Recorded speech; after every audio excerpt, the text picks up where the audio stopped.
marah waktu itu Mas AHY dibokongi, istilahnya dikadali, dibodohi atau dipecundangi teman karibnya. Ada Mas Sandiaga Uno waktu itu ya, padahal dia baik, dan ya memang etika berpolitiknya tidak benar. Pak Prabowo ini sudah berkomitmen dengan Demokrat mengusung Mas AHY, tapi detik terakhir karena urusan uang logistik yang memilih Mas Sandiaga Uno menjadi wapresnya gitu. Dan kami kecewa. Kenapa Pak Prabowo yang waktu itu sedikit kami anggap memiliki patriotisme, nasionalisme baik, moral politiknya juga sama dengan yang lain, lebih mementingkan bukan uang daripada karakter dan moral yang baik gitu. Dan saya anggap Pak Prabowo bukan pemimpin yang baik. Dia mengkhianati atau mengingkari janji dan komitmen. Pemimpin itu satu-satu yang dipercaya itu bicaranya, kalimatnya. Kalau pemimpin sudah tidak bisa dipercaya omongannya, dia sulit untuk menjadi panutan masyarakat. Maka saya kira orang seperti Pak Prabowo dan mungkin siapa saja termasuk Mas Sandi udah punya catatan buruk di bangsa ini.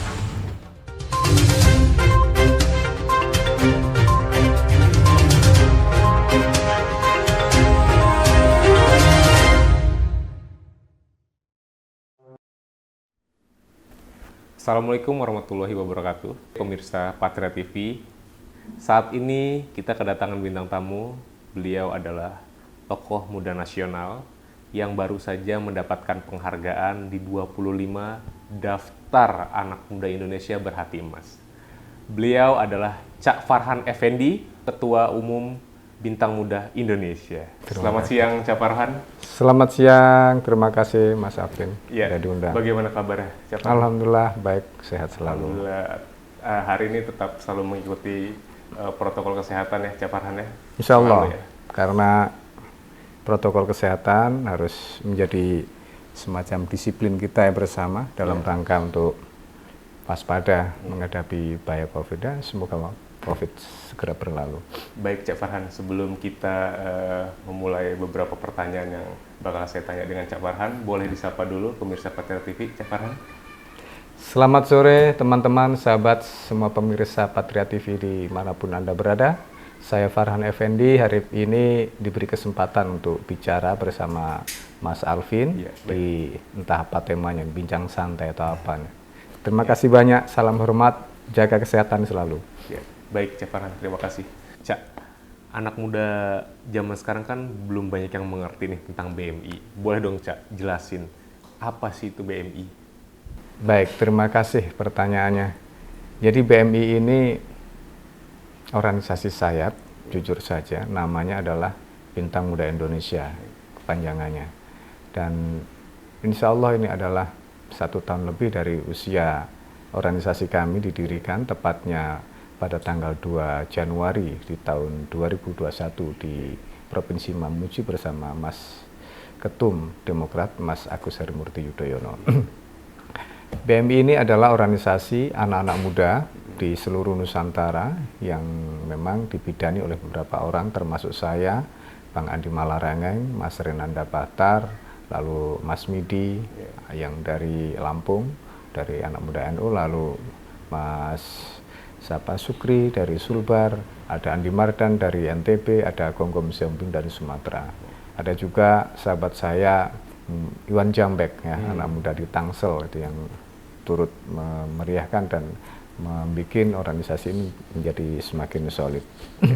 Nah, anak-anak muda ini memiliki cita rasa atas persoalan sosial, ya.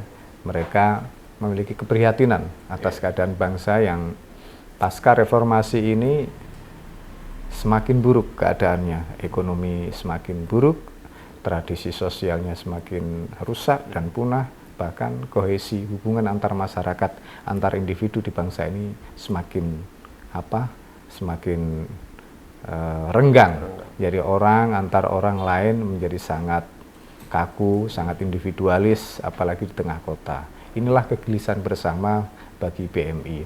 Akhirnya kita merefleksikan diri, pentingnya membuat wadah agar kita memiliki hubungan antar daerah, tidak hanya dalam rangka untuk berjejaring, tetapi bertegur sapa bagaimana elan vital masalah kebangsaan ini, persatuan, lalu hubungan kemasyarakatan ini menjadi baik kembali. Memang PMI ini setelah didiskusikan, dibikin organisasinya, lalu diwujudkan sebuah organisasi semi otonom dan berinduk atau berafiliasi politik dengan partai politik. Kesannya memang PMI ini adalah sangat politis, tetapi sesungguhnya PMI ini adalah organisasi untuk perjuangan sosial apapun, tidak hanya ranah politik, ekonomi, dan persoalan-persoalan sifatnya ada kemunduran, kepincangan sosial. Kami merasa cocok dengan Partai Demokrat karena memang di samping karena Demokrat ini lahir pasca reformasi, saya banyak melihat tokoh-tokoh utamanya Pak SBY cukup menjadi inspirasi bagi teman-teman yang ada di PMI, dan insya Allah mayoritas bangsa Indonesia mengidolakan tipikal pemimpin seperti Pak SBY, cerdas, santun, dan dia cukup humble, rendah hati, dan ya muncul dari orang kebanyakan orang desa yang memang berjerih payah membangun cita-citanya untuk kemajuan bangsanya. Dan alhamdulillah pula di dalam proses perjalanannya kami mengidolakan secara khusus dengan Mas Ahaye. Kami anggap Mas Ahaye ini adalah figur baru yang lahir dari tradisi yang baru juga di dalam ranah politik. Biasanya tokoh-tokoh yang dibesut oleh partai politik itu tradisinya adalah tradisi yang memang dia diracik. Namun saya perhatikan Mas Agus ini, dia lahir sejak dari dirinya, udah given dari Tuhan, memiliki karakter-karakter yang positif. Dia disiplin, di samping masih muda, ganteng, dia punya wawasan cukup luas. Di samping itu cita-citanya juga hampir sama dengan kita. Pentingnya sebuah persatuan nasional, pentingnya sebuah keadilan, pentingnya adalah sebuah kemajuan yang harus dipikirkan secara bersama-sama. Itulah kira-kira dasar dari pendirian PMI sekaligus visi daripada organisasi itu sendiri. Makanya dalam misi besar PMI ini adalah bagaimana memenangkan Partai Demokrat, karena tentu saja PMI ini adalah orsapnya Partai Demokrat. Yang kedua, memenangkan pertarungan antar tokoh, dalam tanda kutip ya pertarungan. Bagaimana tokoh AHY ini betul-betul dikenal oleh masyarakat luas di Indonesia, difahami tentang visinya, dipahami tentang karakter personality-nya yang positif, sehingga mereka bisa menilai secara objektif. Mas Agus layak untuk menjadi pemimpin yang akan datang. Oke, terima kasih Cak Farhan. Cak Farhan, agar pemirsa Patra TV juga bisa tahu ya, boleh juga dong Cak Farhan kalau boleh tahu nih, Cak Farhan mulai menjadi ketua di BMI ini sejak tahun berapa? Saya ditunjuk oleh teman-teman, oleh Bang Andi Malarangeng, Mas Renanda, dan teman-teman semua yang mendirikan, dan struktur yang sudah dibuat itu tepatnya ya tahun 2001 ya, 2-3 bulan setelah organisasi ini dibicarakan, lalu dideklarasikan di tahun 2021 tanggal 2 bulan Januari di Mamuju itu. Memang prosesnya agak panjang. Setelah refleksi kekalahan Partai Demokrat, lalu kita merasa marah. Waktu itu Mas Ahaye dibokongi, istilahnya dikadali, dibodohi atau dipecundangi oleh, ya mohon maaf ya, teman karibnya, ada Mas Sandiaga Uno waktu itu ya, padahal dia baik, dan ya memang etika berpolitiknya tidak benar. Pak Prabowo ini sudah berkomitmen dengan Demokrat mengusung Mas Ahaye, tapi detik terakhir karena urusan uang, logistik, dia memilih Mas Sandiaga Uno menjadi wapresnya waktu itu. Dan kami kecewa, kenapa Pak Prabowo yang waktu itu sedikit kami anggap memiliki patriotisme, nasionalisme baik, moral politiknya juga sama dengan yang lain, lebih mementingkan bukan uang daripada karakter dan moral yang baik gitu. Dan saya anggap Pak Prabowo bukan pemimpin yang baik. Dia mengkhianati atau mengingkari janji dan komitmen. pemimpin itu satu-satu yang dipercaya itu bicaranya, kalimatnya. Kalau pemimpin sudah tidak bisa dipercaya omongannya, dia sulit untuk menjadi panutan masyarakat. Maka saya kira orang seperti Pak Prabowo dan mungkin siapa saja termasuk Mas Sandi, udah punya catatan buruk di bangsa ini. Jadi sudah punya catatan buruk gitu ya. Dari BMI sendiri ini sudah menjalani kegiatan apa saja sih sampai saat ini? Alhamdulillah selama 1 tahun BMI ini berkiprah di masyarakat ya, dengan kondisi yang seadanya, karena memang BMI ini organisasi sayap yang mementingkan kemandirian. Kami membangun kegiatan juga dengan dasar gotong royong, setiap orang yang punya logistik, tenaga, pikiran berkumpul dalam rangka menjalankan cita-cita dan kegiatan yang disepakati. Praktis selama 1 tahun ini kegiatan BMI kalau dilihat di medsos ya cukup padat. Apakah itu di Tangsel ini ada namanya Jumat Berkah ya. Jumat Berkah. Setiap hari Jumat, pada Jumatan mereka membagikan nasi bungkus. Di nasi bungkus gitu ya, di masjid ya, bergiliran bergantian. Nah, kue ini juga hasil daripada sumbangan masyarakat. Masyarakat percaya terhadap kami, lalu kami bikin nasinya, lalu dibagi kembali pada masyarakat. Ya, BMI menjadi sarana lah untuk orang menyalurkan zakatnya, sodakohnya. Dan alhamdulillah, ya ini berjalan hampir 1 tahun. Di tempat-tempat yang lain, di DPD yang lain, Jawa Timur, Jabar, Sulsel, Kalsel, dan sebagainya, khususnya waktu event bencana, alhamdulillah BMI selalu terlibat, aktif, dengan keadaan yang dia miliki. Tentu saja tidak bisa seperti pemerintah, karena pemerintah punya anggaran. Kita ini ya berpartisipasi, kita ini ingin membangun respect. Walau kita tidak perfect, tapi kita ini harus membangun respect gitu. Itu yang dijalankan oleh teman-teman, dan animo masyarakat alhamdulillah besar bagi BMI. Belum genap 1 tahun BMI ini sudah berdiri di semua provinsi, dan ini sudah 1 tahun lebih kita pada gelombang kedua membangun semua kabupaten. Dan saya berharap dalam akhir 2021 ini BMI sudah ada di seluruh kabupaten. Amin. Baik, terima kasih Cak Farhan. Sebagai saya partai, apakah BMI ada perlakuan khusus? Saya kira kekhususan itu muncul karena memang BMI ini spesial. BMI ini ibarat kata makhluk yang tidak sama dengan yang lain. Walau sama-sama Orsap, kita banyak tahu Orsap di Indonesia itu banyak. Begitu pula di Partai Demokrat itu ada kurang lebih 15. Yang terakhir di verifikasi ada 6. Alhamdulillah BMI ini walau paling muda usianya, baru 1 tahun berdiri, tapi keberadaannya, eksistensinya, lalu aktivitasnya di masyarakat itu paling terdepan. Ya mungkin kami, anak-anak muda BMI ini memiliki cita rasa yang sama. Pertama, teman-teman BMI ini memiliki kecerdasan di atas rata-rata. Cerdas itu bukan karena IP yang baik, tapi dia selalu memberi solusi di tengah masyarakat yang memerlukan penanganan, memerlukan jawaban, ada masalah yang dihadapi. Teman BMI selalu hadir memberi solusi atas lingkungannya, minimal atas keluarganya. Yang kedua, teman-teman BMI ini memang memiliki kepedulian lebih daripada yang lain, karena itu menjadi standar karakter organisasi bagi kader BMI, harus cerdas, santun, dan peduli. Dengan 3 inilah dia akan disahkan sebagai seorang kader BMI. Jika BMI tumbuh besar, Cak, apakah anggota-anggotanya dan kader-kadernya akan ikut sejahtera? Insya Allah, saya kira itu hukum alam ya. Tuhan itu adil. Siapa yang bekerja pasti akan mendapatkan upahnya.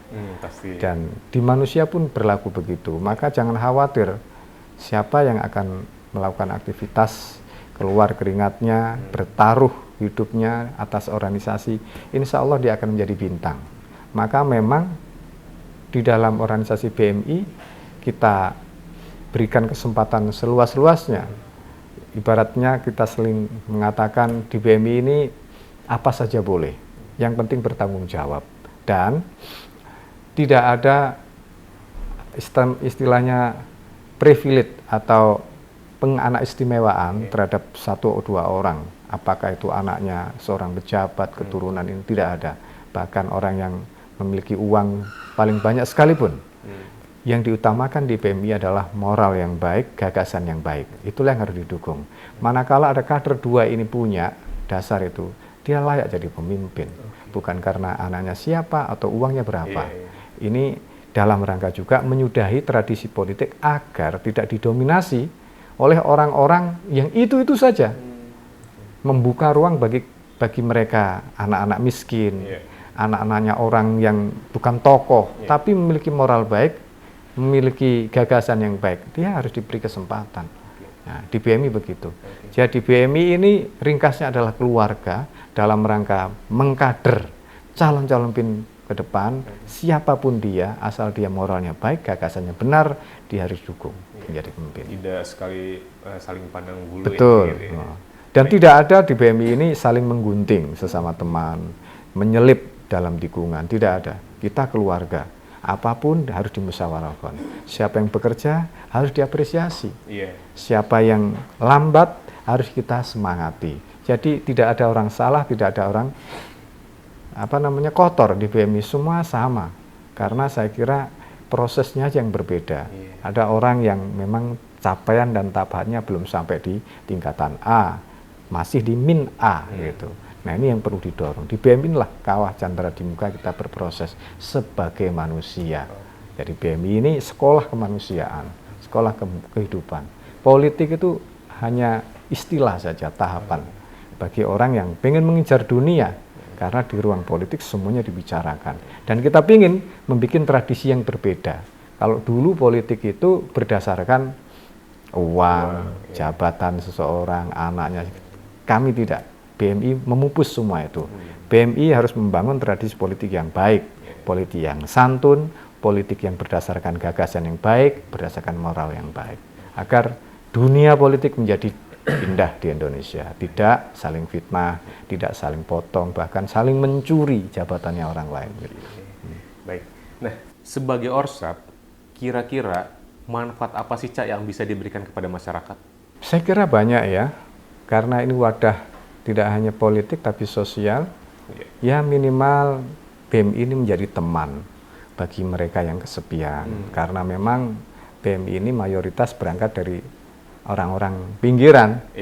Saya sendiri berasal dari orang kampung, orang desa yang memang punya semangat ingin bermanfaat bagi Indonesia. Ada istilah dulu kecil itu, nama Farhan sudah aku tulis di dalam tembok, pondok itu ya. Pondok.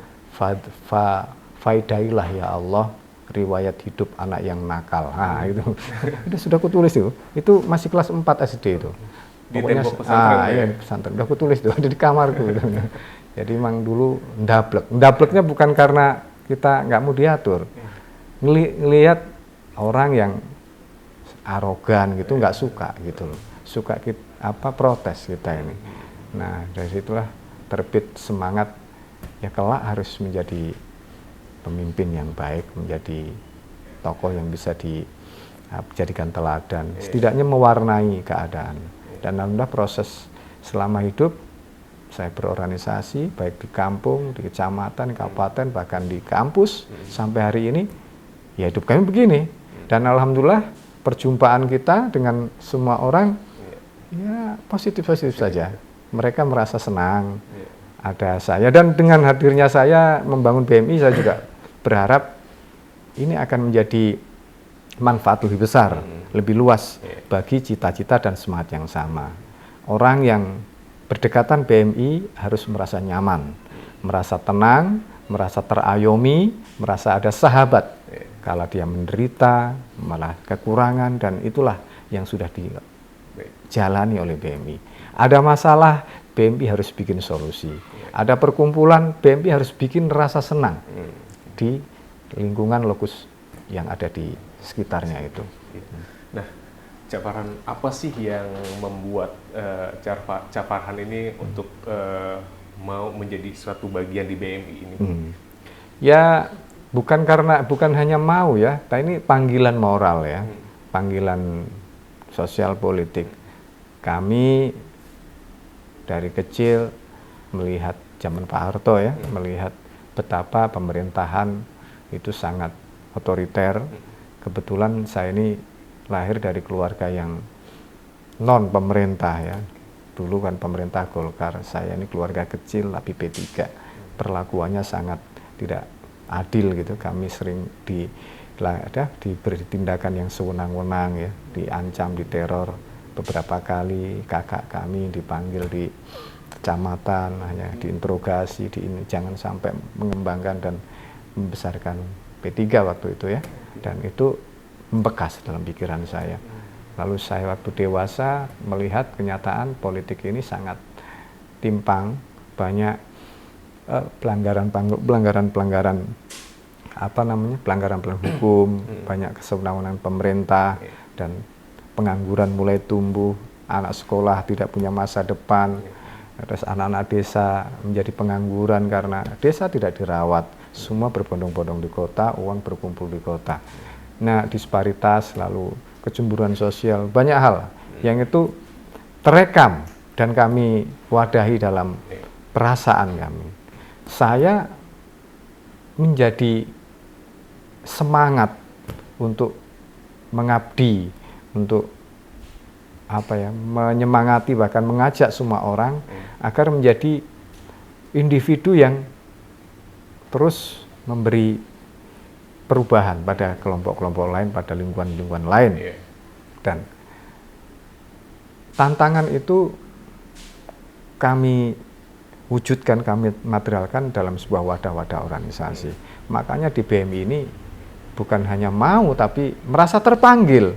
Kami harus menjadi pribadi, harus berkumpul, mengumpulkan, membangunkan teman-teman yang memiliki cita-cita sama. Indonesia ini harus lebih baik. Orang-orang waras harus berkumpul. Orang berhubungan dengan manusia secara dewasa. Orang berhubungan dengan Tuhannya secara mandiri dan dewasa pula. Tidak ada ketakutan, tidak ada rasa seolah-olah rasa biar dilihat si A atau si B. Jadi membentuk pribadi yang betul-betul mandiri. Dan inilah tugas kami. Saya sering menyampaikan ke teman-teman, jadilah nabi-nabi kecil. Jadilah Musa-Musa kecil ketika menghadapi Fir'aun. Jadilah Muhammad kecil ketika Anda dalam kondisi jahiliyah. Orang hanya membenarkan atau mengikuti sesuatu yang memberi untung. Orang hanya membenarkan dan mengikuti mereka yang berkuasa, tak peduli salah atau benar. Ini gelap, zaman gelap. Untuk itulah BMI, kader-kader BMI tidak hanya saya, semua pengurus, kami harap menjadi pelita di tengah kegelapan dan kebingungan masyarakat itu. Cak Farhan, bagaimana strategi Cak Farhan untuk bisa mendapatkan simpati kepada masyarakat? Dan bagaimana cara Cak Farhan untuk membesarkan sebuah organisasi sebagai ketuanya? Untuk membangun simpati dan agar diikuti tentu berpulang pada pengurus, utamanya terhadap diri saya sendiri sebagai ketua. Orang diikuti itu saya kira sederhana. Omongannya bisa dipercaya, tindakannya bisa diteladani, bahwa ini pantas untuk diikuti. Semakin lama orang berkata benar dan terbukti benar, semakin lama orang bergerak bermanfaat untuk orang lain dan semakin berkembang. Saya kira semakin lama pula orang akan mengikutinya dan organisasi itu juga semakin lama akan diikuti pula oleh orang lain. Jadi organisasi itu berkembang bukan semata-mata program. Islam itu berkembang bukan karena Al-Qur'annya, tetapi pembawa Islamnya, yakni Nabi Muhammad itu betul-betul suri tauladan. Islam datang di Indonesia ini bukan karena ini agama hebat datang dari Arab, tidak. Tapi para wali yang datang ke sini bisa luwes menyampaikan nilai-nilai dan ajaran Islam itu. Nah, BMI pun begitu. Sehebat apapun organisasi ini programnya, bertebal-tebal itu ya, rancangan-rancangan kegiatan 5 tahun, 1 tahun gitu. Kalau pribadinya brengsek, pengurusnya brengsek, nggak ada yang terima, nggak ada yang ikut. Begitu pula pemimpin di Indonesia. Indonesia ini krisis keteladanan pemimpin. Kita ini memilih pemimpin 5 tahunan selalu terpaksa. Karena apa? Melakukan transaksi dengan jual beli suara. Dan ini risiko terpahit dalam proses kita mencari pemimpin yang baik dan sehat akalnya. Amerika saja dalam setiap pemilu selalu masyarakatnya berkata begini, masyarakat Amerika itu masyarakat liberal, tapi kami tidak ingin memilih pemimpin yang juga liar. Dia tetap memilih pemimpin yang baik, yang memiliki karakter yang baik, memiliki gagasan yang baik, memiliki moral yang baik. Apalagi Indonesia. Indonesia ini bangsa yang kaya dengan suasana-suasana kebatinan, spiritual, moral, istilahnya apa ya? Budaya ketimuran, budaya adiluhung. Tetapi ini tidak pernah menjadi dasar daripada proses kita berpolitik dan bermasyarakat. Kita semakin lama semakin tergerus oleh tradisi dan cara-cara mereka, orang-orang Eropa, orang-orang Anglo-Saxon, yang memang tidak sama dengan tradisi di sini. Ini adalah petaka menurut saya, petaka bagi anak muda, petaka bagi masa depan. Tentu anak kami, saya sendiri, 10 tahun ke depan akan menghadapi situasi yang tidak sama dengan kebatinan. Orang dipilih, dinilai karena sesuatu yang nampak, karena wadahnya, karena packagingnya katanya. Padahal isi dan rasanya belum tentu enak. Nah, Indonesia ini rasanya dan isinya enak sekali. Bahkan dari dulu diceritakan Indonesia ini adalah apa ya? Surga yang diturunkan ke bumi oleh Tuhan, tempat tanah terjanji. Nah, kata Tuhan Yesus itu begitu. Makanya semua berbondong-bondong ke sini. Portugis, ya, Belanda, bukan Perancis, Portugas, Belanda, semua penjajah lah. Jepang ke sini datang dalam rangka pingin menikmati tanah Tuhan macam apa. Bahkan Columbus datang sempat singgah di beberapa benua kita, melihat betapa cantik dan betapa kaya, betapa mengagumkan Indonesia. Tapi kita melupakannya, karya dan karunia Tuhan itu. Inilah akibat kita tidak pernah bersyukur. Kenapa? Kita lupa tugas menjadi khalifah, tugas menjadi manusia di Indonesia. Padahal Indonesia ini dibutuhkan oleh dunia yang lain. Apa saja ada di Indonesia, apa saja istimewa di Indonesia. Orang lain membutuhkan, orang lain mengagumi, tapi kita mencampakkan dan melupakannya. Kita suka dengan negara lain, kagum dengan negara lain, tapi melupakan bagaimana bangsa Indonesia yang dulu berabad-abad lamanya sempat menjadi imperium dunia. Tidak hanya Sriwijaya, Majapahit, besar negara kita ini. Indonesia negara besar. Maka harus disadari, harus dipertahankan, sekarang harus digaungkan. Sudah saatnya. Mungkin refleksi saya, COVID ini barangkali adalah cara Tuhan untuk menyeleksi manusia. Mereka yang memang tidak sinkron dengan keadaan alam, yang iri dengki, yang hasut, yang buruk, segala macam. Mungkin ini cara Tuhan untuk memfilter. Dan inilah kira-kira basuhan Tuhan dalam rangka untuk mengakui serta mengungkapkan pengakuan dosanya di hadapan Tuhan. Kita sudah saatnya untuk memahami kodrat kita sebagai bangsa Indonesia, sebagai makhluk di bumi, bahwa tujuan utama manusia diciptakan adalah mengenali dan kembali pulang pada Tuhannya. Maka di dunia janganlah iri dengki. Rizki harus diatur secara baik agar kehidupan menjadi lebih damai, lebih nyaman, aman. Dan itulah tugas manusia, tugas khalifah di bumi. BMI, Bismillah manfaat Indonesia, kira-kira itu cita-citanya. Perintah Tuhan. Baik, Pak Farhan. Partai ini kan besar, Cak. Dan BMI ini sebagai saya partai, bagaimana strategi untuk membawa partai ini menjadi pemenang pemilu di tahun 2024 dan menjadikan AHY sebagai Presiden Republik Indonesia di tahun 2024? Insya Allah. Terakhir saja Demokrat ini di dalam polling-polling, ya, polling-polling lembaga survei dari ranking yang dulu ya, itu ada ranking yang 6, 7, sekarang udah merambat sampai terakhir ranking ketiga. Ranking ketiga. Nah, dan AHY pun dalam figur ya, dalam ketokohannya calon-calon pemimpin ini, alhamdulillah lah udah di bawahnya Prabowo. Bahkan Prabowo kecenderungannya mulai menurun ya.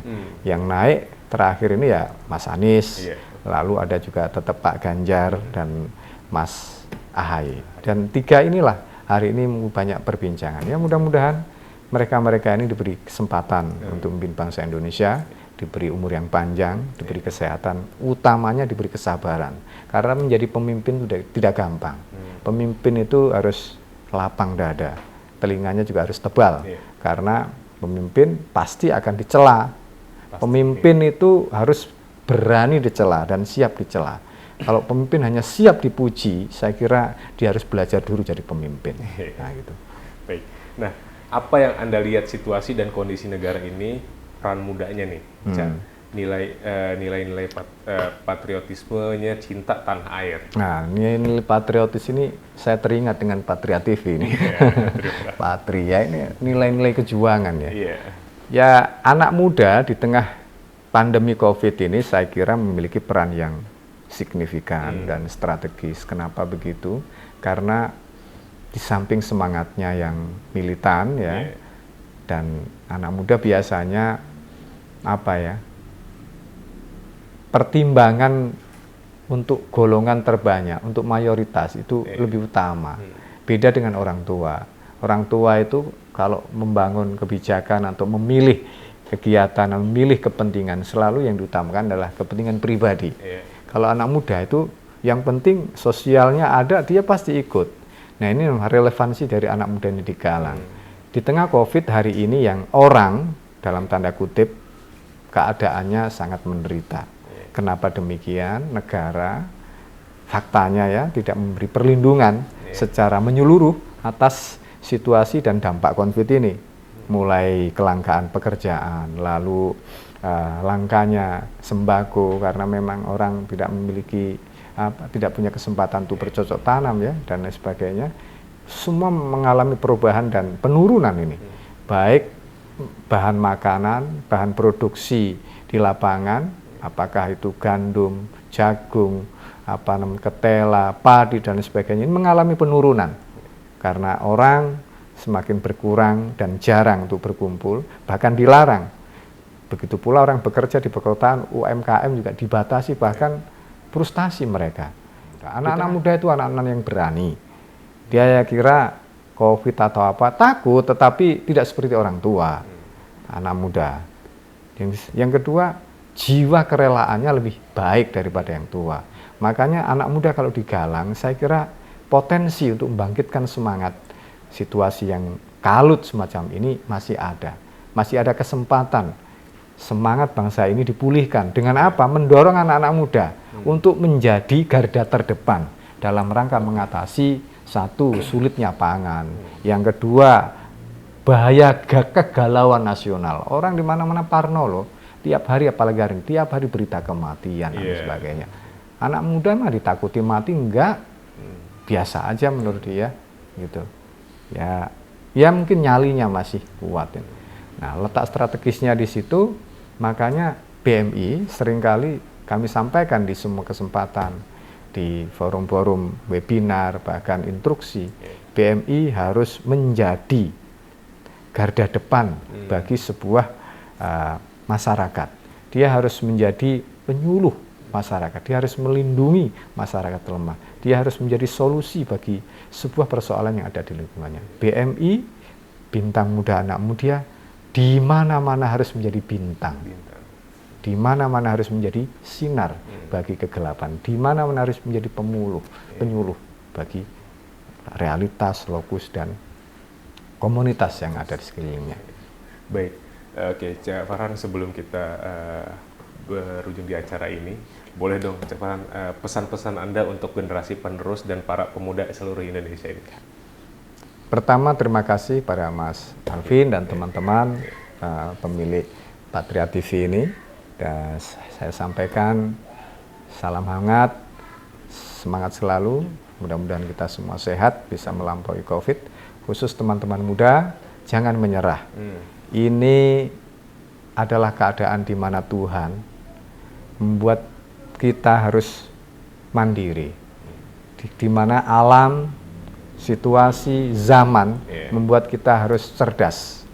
Ini di mana situasi kebangsaan membuat kita harus menjadi entitas negara yang kuat dan bersatu. Jangan tergantung dengan siapapun. Bangsa ini bangsa yang besar, bangsa ini bangsa yang kaya.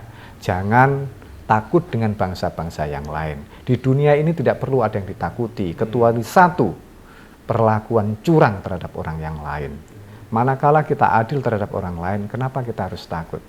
Nah, dunia ini digelar oleh Tuhan, diciptakan oleh Tuhan semesta ini dalam rangka untuk membangun pribadi-pribadi yang unggul. Indonesia harus menjadi negara yang unggul. Dengan cara apa? Membangkitkan semangat anak-anak mudanya ke depan, jangan kalah. Kalau mental kita ini loyo, mental kita ini tertindas, mental kita ini underdog, malu, ya, sungkan, takut dengan negara manapun, sampai kapanpun ciptaan Tuhan yang kaya raya ini tidak akan menjadi apa-apa. Untuk itu BMI harus menjadi pelopor dimanapun. BMI harus menjadi penyuluh dimanapun. BMI harus menjadi teladan. Yang benar harus menang. Orang baik harus memimpin. Ini saatnya. Oke. Terima kasih banyak Cak Farhan atas waktunya sudah sama-sama mampir ke tempat Patria TV. Iya. Sukses selalu untuk Cak Farhan dan sukses juga untuk BMI. Siap. Di seluruh Indonesia pastinya. Baik pemirsa, demikian bincang-bincang hari ini bersama Cak Farhan Effendi, Ketua Umum Bintang Muda Indonesia. Untuk kalian yang ingin terus mengikuti konten-konten terbaru dari Patria TV, kalian bisa kunjungi di Patria TV Channel. Jangan lupa like, comment, and subscribe. Tetap jaga kesehatan dan tetap mengikuti protokol kesehatan. Patria TV, top dah. Assalamualaikum warahmatullahi wabarakatuh.